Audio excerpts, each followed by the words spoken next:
Good morning, dear buyers. Ayan na. So, dahil naubos na yung aking Aishi Tokyo na iniinom, syempre. Ayan siya, guys. So, magbubukas ulit tayo ng isang, isa nito. Then, syempre, piliin ko itong merong sticker. Ayan. So, para makita natin, di ba? Doon sa isang video before, nabanggit ko sa inyo na dalawa na yung, nila. Ito. Sa dalawa authentication na pwede nating ma-double check para malaman natin kung legit talaga yung nabili rin yung Aishi Tokyo. So, number 1, etong merong sticker. Yan, yung merong sticker na ganito. Ganyan na itsura niya. Ng Thai Beauty Shop. And then, syempre, pangalo tong may hologram. So, since eto, na-try na natin ito at nakapag-unbox na tayo before niyan. Ito naman ngayon yung i-unbox natin.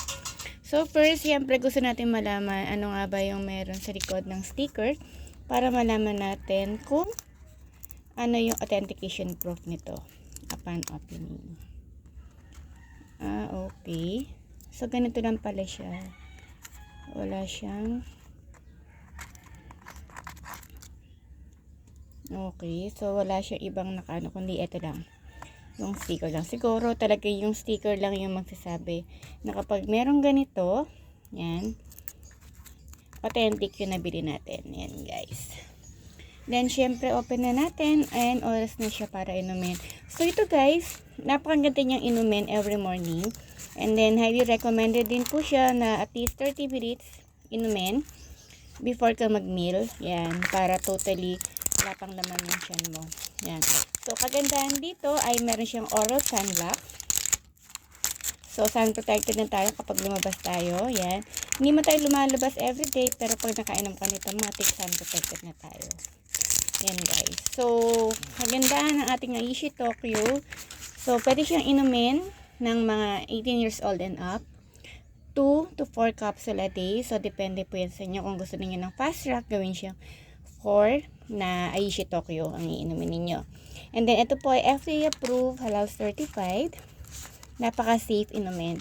So, marami siyang benefits like, syempre, kine-cleanse niya tayo, detoxify niya yung ating liver. Yan. And then, syempre, nakakatulong din siya dun, according na rin sa mga nababasa at napapanood ko ng mga nakainom na nito is yung mga may PCOS, yan, nakatulong sa kanila para magkaroon sila ng regular menstruation. Teka, wait lang, hindi ko mabukas. Yan. So, nakakatulong din siya para tayo ay maglighten ng skin natin. So, guys, dun sa mga bago pa lang iinom nito, especially, di ba, meron kasi siyang skin whitening effect. So, sa mga morena katulad ko, ayan. Yan. So, hindi niyo siya makikita basta-basta na sa loob lamang ng isang bottle, 2, 3, 4 na bottle, makikita niyo na yung paglalight ng yung skin. No, hindi pa. So, medyo matagal kasi nga, iba yung skin complexion natin. Yan, katulad ko. So, 1 year na ako umiinom niyan. And then, talaga naman na nakakatulong siya para sa akin. Yan. 9-in-1 din to, guys, ha. Parang yung sa yung kay Miss.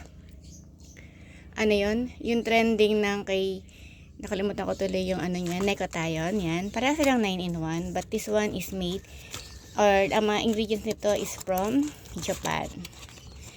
Yan, guys. So, ito yung nutrition facts. Then, syempre, ganyan ang itsura niya upon opening natin, guys. Yan. So, nakasealed pa rin siya. Yan, must try na ninyo na rin to. So, isa sa mga effect nito kapag uminom ka, so dun sa mga bago na iinom ng ating tinatawag na Aishi Tokyo. So, minsan nagkakaroon tayo ng tinatawag na purging moment. Yan. So, ito yung time na naglalabasan yung ating mga pimples. Yan. But later on, mawawala din siya. Sa mga teens na gusto siya uminom, kung ikaw ay below 18, pwede nyo rin naman itong inumin. Pero highly recommended na 1 capsule lang talaga. Since talagang hindi pa siya talaga na inumin ng mga teens natin. Pero pwede nyo itry. Ayan, kasi talagang highly recommended is at least 2 capsules a day. Ayan. And then, syempre kapag tayo ay umiinom ng Aishi Tokyo, kailangan pa rin na lagi tayong umiinom ng maraming tubig, at least more than 8 glass of water every day. Yan. Kasi talaga ma-experience natin dito na parang lagi tayo nauuhaw. Yan. Kasi nga, because of the gluta collagen na meron dito. Yan guys. And then, syempre, kapag binuksan nyo to, so kung maaamoy nyo yan, amoy ano siya. Alam niyo parang bugok na itlog. Yan, ganun ang amoy niyan. Pero it doesn't mean na sira siya. Kundi, yun lamang yung talaga nang sasabi na pure collagen, or sorry, pure na glutathione yung naiinom talaga natin. Hindi siya fake. Wala siyang halong iba pang mga ingredients. Yan. Kapag amoy bugok, pure ang glutathione nun. Okay? So, that will be all for today. Kung meron kayong mga question, please comment down below. And then, syempre, kung gusto naman ninyo mag-avail, kindly click yung link dun sa ating description. Nandun nakalagay po yung shop ko na pwede kayong mag-avail. 399 pesos only. 60 capsules. And then, syempre, meron na siyang glutathione, NOC, vitamin C, and rose hips. Yan. So, white sea DFH din po siya, or DFH. Yan. Thank you so much. That will be all for today's video.